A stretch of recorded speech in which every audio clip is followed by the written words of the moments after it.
The king of football games just landed on the metaphorical shelves again with this year's installment as per their usual release time frame.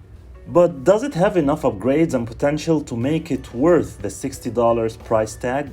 What's up everyone and welcome to a new video. My name is Omar with Real Gamer Review, and today I'll be sharing my first impressions and gameplay for FIFA 21. If you're new to the channel, please consider subscribing and liking the video and turn on the bell icon to see more videos like this one. Without further ado, let's get right into it.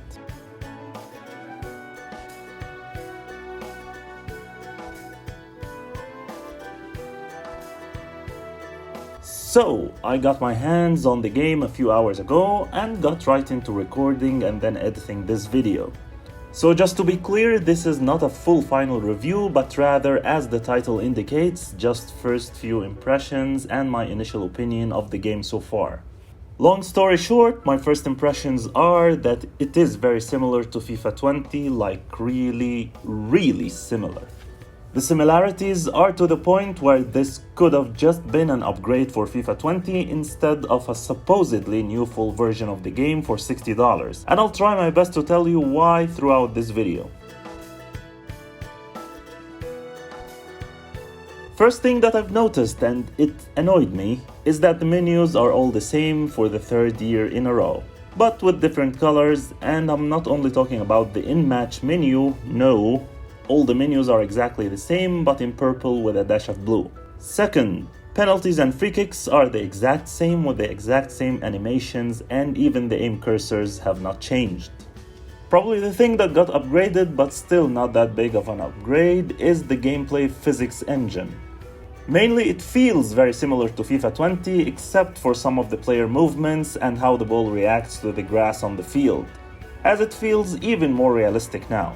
I only played a few matches, but another thing that I've noticed is that the corners are the same as FIFA 20. Not that easy to score from, which was a bit annoying honestly, and I was hoping for it to be slightly modified, but what to do. Most of the modes are the same as well. You have the practice arena, kickoff, skill games, Champions League, tournaments, FIFA 20 Ultimate Team, career. And there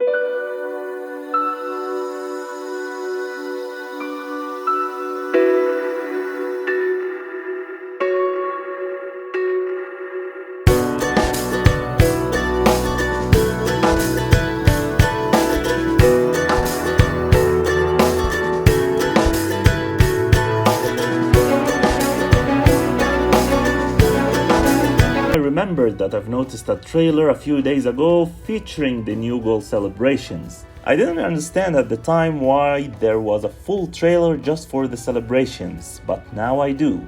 Because simply they have nothing else to feature in the trailer. Anyways, I tried Volta also for 2 matches. Feels very similar as well, with the same career style that has some sort of a story with bad voice acting and weird face animations. Straight off the plane to this. But apparently now they've added some legendary players to it. Kaka showed after the very first match was finished, and probably some other famous players would show further into the story. Mainly in Volta they changed a few modes' names, as now we have 4 new names. The debut, which is the main regular story mode that has the cinematics between the matches. You have also featured battles in which you play against a series of different opponents where you rank up and recruit new players, and you can play as the full team or only the avatar that you created. Volta Squads, which in it you can join up in a team or play solo, and then the last mode that we all know, which is the single match. All 4 are very similar to last year's Volta modes in FIFA 20, which are Volta Tour, Volta Story Mode, Volta League, and Single Match. Don't get me wrong, I really like the playstyle of Volta, but still I don't see any noticeable upgrade worth paying the full amount for the game. You just start Volta in the exact same way by choosing the player and fully customizing him, and then off you go with the story, very similar to its predecessor. Another thing that I've tried, which is the seasons, as it's one of my favorite online FIFA modes. I only played 1 match, so I didn't get the chance to fully check FIFA's famous issue of disconnecting the online game, and also the servers are not yet crowded, as I'm playing the game through early access and there are not a lot of people there yet. But one thing I noticed is that they've minimized the taunting options after scoring the goals, and now it kind of automatically skips some scenes after scoring, probably not to provoke or waste the other player's time. Well, coming to the graphics and visuals department, FIFA 20 actually looked pretty good when it came to this part. Definitely there are some upgrades in FIFA 21, but I would say they are a bit subtle as well. So I still don't see the need for an upgrade from FIFA 20. I would like to mention that when it comes to the graphics, most of the time it's an issue for the game series that releases a new installment every year. It's really hard to see or notice major updates when it comes to the visuals due to the short release cycle.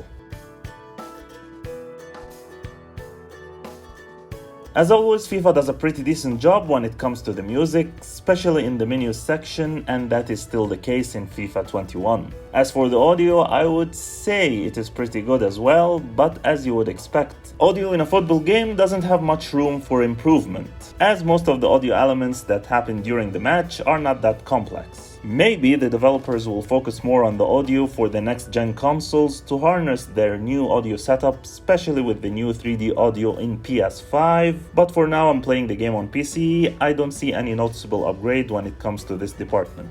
Before concluding my first impressions, here are some clips of gameplay highlights from FIFA and Volta so you can listen to the audio. One.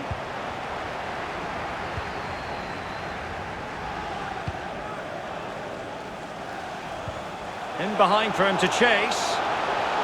Has a go. In it goes. That will do nicely for starters. First goal of the game.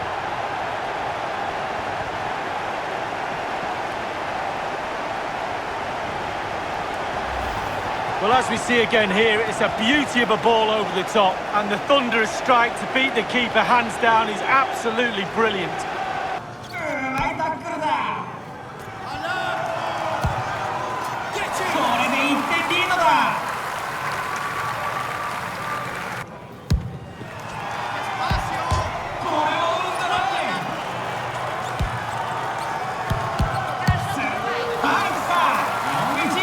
I'll definitely be playing the game more in the next few days to test all the features that I've mentioned in depth and also try some of the other features, although they are still similar to FIFA 20. And I will be releasing a video with a full review, so make sure to subscribe and click the bell icon in order to get notified as soon as I post it.